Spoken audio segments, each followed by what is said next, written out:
So hello guys, कैसे हो आप सब। Welcome to the channel the exam beaters, we to help you. ठीक है, तो आज बात करने वाले बहुत ही अमेजिंग टॉपिक की एंजियोस्पर्म्स, जो कि बहुत ही डेवलप्ड प्लांट्स हैं जिनको आप हर रोज़ देखते हो अपने सराउंडिंग में। ठीक है, आप कई सारे प्लांट्स आपने रोज़ देखे होंगे अपनी डेली लाइफ में। जितने भी फ्लावरिंग प्लांट्स, आप फ्रूट्स खाते हो, आप सीड्स खाते हो, आप फ्लावर देखते हो, ज़्यादातर प्लांट्स इसी कैटेगरी में फॉल करते हैं। ठीक है, तो आइए बात करते हैं इस चैप्टर के, इस टॉपिक के, द प्लांट किंगडम के एंजियोस्पर्म्स की। तो एंजियोस्पर्म्स, एंजियोस्पर्म में क्या होता है, इसके जो ओव्यूल्स होते हैं वो नेकेड नहीं होते। इनके जो सीड्स होते हैं उनके बाहर एक कवरिंग होती है। ठीक है, इसका मेन कैरेक्टर यही था। ठीक है, एक स्पेशलाइज स्ट्रक्चर फॉर्म होता है जिसको हम लोग फ्लावर कहते हैं। Ovules develop into specialize structure called flowers. ठीक है, अब यहाँ पे जो सीड्स होते हैं, the seeds are enclose in fruits. Fruits के अंदर ही सीड्स मिलते हैं। जितने भी फ्रूट टाइप सीड्स आपने देखे होंगे, फ्रूट के अंदर सीड्स, वो सारे एंजियोस्पर्म के प्लांट्स होंगे। ठीक है, angiosperms are exceptionally higher group of plant occurring in wide range of habitats. ये सारे हाई वैरायटी ऑफ प्लांट्स हैं जो कि बहुत ही एक्सट्रीम कंडीशन में भी पाए जाते हैं और बहुत ही मॉडरेट कंडीशन में भी आपको मिल जाएंगे। इनकी साइज़ बहुत वेरी करती है। सबसे स्मॉलेस्ट प्लांट है वोल्फिया और सबसे बड़ा प्लांट है इसका यूकेलिप्टस। यूकेलिप्टस, ठीक है। इनसे में मिलता क्या क्या है, फूड मिलता है, फॉडर मिलता है, फ्यूल मिलता है, मेडिसिन मिलता है और कुछ कॉमर्शियली इंपॉर्टेंट प्रोडक्ट्स मिलते हैं, कुछ ड्रग्स मिलते हैं। ड्रग्स को हम लोग मेडिसिन के टर्म में ही बात कर लेते हैं ज़्यादातर। तो इनकी दो कैटेगरी बनती है फिर, डाइकॉट और डाइकॉट और मोनोकॉट। ठीक है, अब डाइकॉट के दो कॉटिलिडन्स होते हैं, अंदर दो पार्ट में डिवाइड होता है उनका सीड। ठीक है, इनके रेटिकुलेट वेनिएशन होते हैं लीव्स में। टेट्रामेरस पेंटामेरस फ्लावर्स होते हैं, मतलब इनके जो फ्लावर्स होते हैं वो 3-4 के बंडल्स में पाए जाते हैं। ठीक है, ठीक है, ईच फ्लोरल वॉल्स में। इनके जो मोनोकॉटिलिडन्स हैं उसमें सिंगल एक कॉटिलिडन होता है, मतलब सिंगल पार्ट का इनका सीड होता है। इनमें पैरेलल वेरिएशन पाया जाता है लीव्स में। ट्राइमेरस फ्लावर्स होते हैं। ठीक है, लेकिन आपने देखा होगा जिम्नोस्पर्म्स में ऐसा कुछ नहीं था। जिम्नोस्पर्म्स में क्या था, जिम्नोस्पर्म्स पर the ovules are naked. Ovules कहते थे खुले खुले ओव्यूल्स थे इनके, सीधे सीधे सीड्स खुले खुले थे। लेकिन एंजियोस्पर्म में सीड्स, ये तो सीड हो गया लेकिन एक बाहर एक कवर ज़रूर होता है, एक कवर बाहर ज़रूर होता है। ठीक है, अब बात करते हैं इनके रिप्रोडक्शन के बेसिस पे। तो the male sex organ in the flower is स्टेमन, उसमें एंथ्रीडिया था। ठीक है, जिम्नोस्पर्म में एंथ्रीडिया था, जो कि इसमें सिलेंडर फिलामेंट से कनेक्टेड होता है टिप पर। और इसके एंथर, जो कि पॉलिन मदर सेल से डिवाइड करने के बाद बनते हैं माइक्रोस्पोर, जो कि मैच्योर होने के बाद कहलाते हैं पॉलिन ग्रेन। ठीक है, अब फीमेल सेक्स ऑर्गन क्या कहते हैं, पिस्टल। पिस्टल स्वॉलन ओवरी के बेस पर सिचुएट करती है, जिनका सिलेंडर पार्ट स्टाइल होता है और ऊपर वाला टिप स्टिग्मा। ठीक है, inside the ovary ovules are present, मतलब जो सीड फॉर्मिंग ओव्यूल्स हैं वो ओवरी के अंदर पाए जाएंगी। ठीक है, अब देखिए,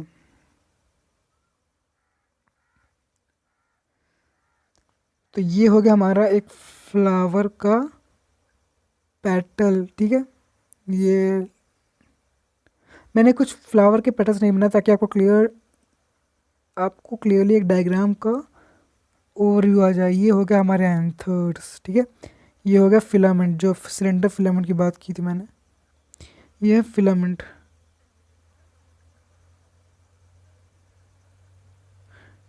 ठीक है, ये हमारा फिलामेंट, ये ऊपर वाला एंथर। ठीक है, अब इसी में एक छोटा सा ओव्यूल नीचे की तरफ ऐसे ऐसे रहता है, तो इसके अंदर ही छोटे छोटे ओव्यूल्स रहते हैं, छोटे छोटे ओव्यूल्स। ठीक है, ये है स्टाइल, ये है स्टिग्मा, ये स्टिग्मा है, ये स्टाइल है, ये रहा स्टाइल आपका, ये रहा ओवरी। ये जो पूरा बेसल पार्ट है ये ओवरी है। ठीक है, ये पेटल है और ये आपका थैलमस है। This is thalamus. Understand. Next chapter में आपको बहुत ही डिटेल्ड वे में समझाया गया है तो मॉर्फोलॉजी ऑफ फ्लावरिंग प्लांट्स में। ठीक है, तो इसमें बात करेंगे इन सब के बारे में। उससे पहले आके देखते हैं। Generally each ovule has a megaspore mother cell undergo meiosis and form 4 haploid megaspore, जिनमें से 3 डिजेनेट हो जाती है और एक ही आगे चल के एम्ब्रियो सैक बनाती है। ठीक है, एम्ब्रियो सैक में 3 एगापेरेटस होते हैं, एक एक्सेल होता है, 2 सिनर्जिड, 3 एंटीपोडल, 2 पोलर न्यूक्लियाई। आप इसको याद कर लीजिए। 3 sailed egg apparatus, 3 egg apparatus होता है, एक सेंट्रल सेल होता है, 2 सिनर्जिड, 3 एंटीपोडल सेल और 2 पोलर न्यूक्लियाई। ठीक है,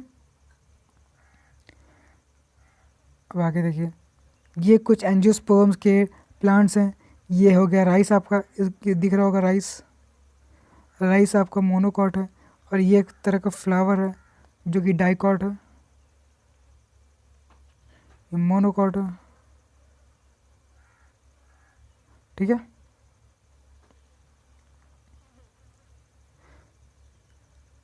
अब बात करते हैं इसके, जब पॉलन ग्रेन का फॉर्मेशन होगा एंथर में, ठीक है, तो एंथर से विंड के थ्रू पॉलन ग्रेन्स जाएंगे स्टिग्मा पर पिस्टल के। इस प्रोसेस को कहते हैं पॉलिनेशन। ठीक है, अगर पॉलन ग्रेन स्टिग्मा पर लैंड करते हैं किसी भी एजेंसी के थ्रू, आइदर विंड और इंसेक्ट, तो इस टर्म को क्या कहते हैं? पॉलिनेशन। इससे क्या होगा? पॉलन ग्रेन जो होगा वो जर्मिनेट कर जाएगा हमारे स्टिग्मा पे और एक पॉलन ट्यूब का फॉर्मेशन करेगा, जिसकी वजह से स्टिग्मा से स्टाइल से ओव्यूल तक हमारा पॉलन ग्रेन पहुंच जाएगा। ठीक है, जाने के बाद वहाँ पे एक मेल गैमेट फ्यूज होगा सेंट्रल सेल से, उस प्रोसेस को कहते हैं सिनगैमी, और क्या बनेगा? जाइगोट। और जो दूसरा मेल गैमेट है, क्योंकि 2 मेल गैमेट्स रिलीज होते हैं, 2 मेल गैमेट्स आर डिस्चार्ज। ठीक है, टू प्रोड्यूस एक डिप्लॉयड सेकेंडरी न्यूक्लियस से फ्यूज़ करेगा ताकि एक ट्रिप्लॉइड प्राइमरी एंडोस्पर्म बन सके, उसको कहते हैं PEN। और इस प्रोसेस को the occurrence of 2 fertilization, 2 fusions, एक सिनगैमी एक ट्रिपल फ्यूजन, इस प्रोसेस को कहते हैं डबल फर्टिलाइजेशन, एक यूनिक इवेंट जो किसी एंजियोस्पर्म से पाया जाता है। तो अगर कैरेक्टरिस्टिक्स ऑफ एंजियोस्पर्म आ जाएगा आपको लिखने के लिए, तो डबल फर्टिलाइजेशन का इंट्रोडक्शन बहुत ही ज़रूरी है। और ये PEN जो प्राइमरी एंडोस्पर्म न्यूक्लियस बनता है हमारा, इसका रोल क्या होता है? तो इसका रोल होता है नरिशमेंट में। ठीक है, क्योंकि जो सीड डेवलप करता रहता है उसको नरिशमेंट की भी ज़रूरत होती है, क्योंकि उसमें कुछ लिविंग सेल्स प्रेजेंट होती है, भले ही सीड के बाहर क्यों ना हार्ड कोट होता हो, लेकिन फिर भी अंदर जो सेल होती है वो सर्वाइव करती रहती हैं। ठीक है, अब यहाँ पे आपको पूरी लाइफ साइकिल शो की गई है एंजियोस्पर्म की, ध्यान से देखिए, एक्सप्लेन कर देता हूँ मैं। तो ये मेल गैमेट्स बने हैं, एंथर, ये स्टिग्मा, दोनों फ्यूज़ करेंगे तो बनेगा क्या? डायरेक्ट हम लोग बना लेते हैं यहाँ पे जाइगोट। पहले जाइगोट से शुरू करते हैं। जाइगोट से एक हार्ट शेप्ड एम्ब्रियो बनेगा, एम्ब्रियो से फिर एक बड़ा सा स्पोरोफाइट बनेगा। स्पोरोफाइट हमारा एंजियोस्पर्म है यहाँ पर। अब इस एंजियोस्पर्म में गैमेट्स बनेंगे 2 डिफरेंट ऑर्गन पे। ठीक है, ये गैमेट्स दोनों मिलकर फिर से फ्यूज़न करेंगे, फिर बनाएंगे जाइगोट। समझ में आया? मतलब जाइगोट बनने के बाद एक नया सा एम्ब्रियो बनेगा, एम्ब्रियो से स्पोरोफाइट बनेगा, स्पोरोफाइट में फ्लावरिंग होगी, उसी फ्लावर में ये ऑर्गन्स होंगे मेल और फीमेल। फीमेल से बनेगा हमारा मेगास्पोरेंजियम और मेल से बनेगा माइक्रोस्पोरेंजियम। इससे माइक्रोस्पोर बनेगा, माइक्रोस्पोर से पॉलन ग्रेन से मेल गैमेटोफाइट, फिर गैमीट्स से फिर इस एग में एंट्री होते ही फ्यूज़न होगा, फिर जाइगोट बनेगा, फिर पूरी साइकिल ऐसे कंटिन्यू होती जाएगी। ठीक है, अब बात करते हैं इसके सबसे घटिया पार्ट की, बहुत ही अजीब है, which is alternation of generation. तो यहाँ पे 3 बेसिस हम लोग पढ़ेंगे, हैप्लॉन्टिक, डिप्लॉन्टिक और हैप्लोडिप्लॉन्टिक। तो देखते हैं हैप्लॉन्टिक को। हैप्लॉन्टिक में होता क्या है?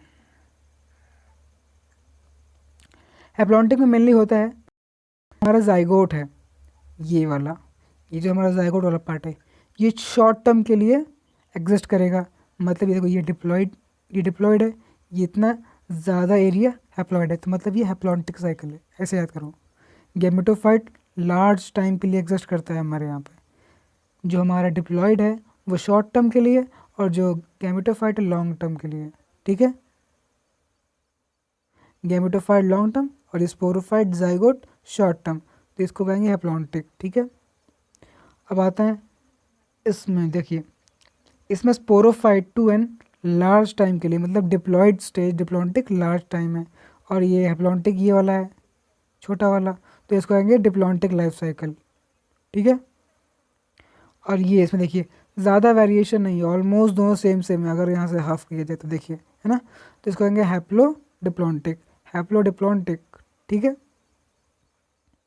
ये हो गया। अब इसके कुछ बात करते हैं interestingly while most algal genera are haplontic, जितने भी एल्गी वाले पार्ट हैं वो सारे हैप्लॉन्टिक होंगे, ठीक है। Some of them such as ectocarpus, polysiphonia, kelp are haplontic, exception ये है। लेकिन फ्यूकस एक एल्गी में एक्सेप्शन है, वो जो कि डिप्लॉन्टिक है, ठीक है। अब इसका एक पैटर्न और है, थोड़ा सा देख लीजिए आप। तो जितने भी हैप्लॉन्टिक वाले हैं, जितने भी एल्गी हैं वो हैप्लॉन्टिक है, याद रखिए, एक्सेप्ट जो कि अभी हम लोग पीछे पेज में देखा था, ठीक है। अब देखते हैं, और जितने भी ब्रायोफाइट टेरिडोफाइट है वो सारे डिप्लॉन्टिक है। ब्रायोफाइट और टेरिडोफाइट सारे डिप्लॉन्टिक हैं। ब्रायोफाइट और टेरिडोफाइट देखिए, gymnosperm, angiosperm, sorry diplontic, sorry diplontic जो है हमारे वो जिम्नोस्पर्म और एंजियोस्पर्म है। और जो हैप्लोडिप्लॉन्टिक है नेक्स्ट वाला, ये हैप्लोडिप्लॉन्टिक, ये ब्रायो और टेरिडो एग्जिस्ट करता है। हैप्लोडिप्लॉन्टिक, ब्रायो और टेरिडो, ठीक है। तो आज आपका चैप्टर खत्म हो गया, ये प्लांट किंगडम। अब नेक्स्ट चैप्टर में मिलते हैं द एनिमल किंगडम, जो कि बहुत ही वास्ट है, बहुत ही मज़ा आने वाला है, अमेजिंग वीडियोस आएंगी इसकी। तो चलते हैं, तो अपने चैनल को लाइक शेयर और सब्सक्राइब ज़रूर करें। तो मिलते हैं अगली वीडियो में, प्लांट किंगडम के साथ आने वाला हूँ, ठीक है।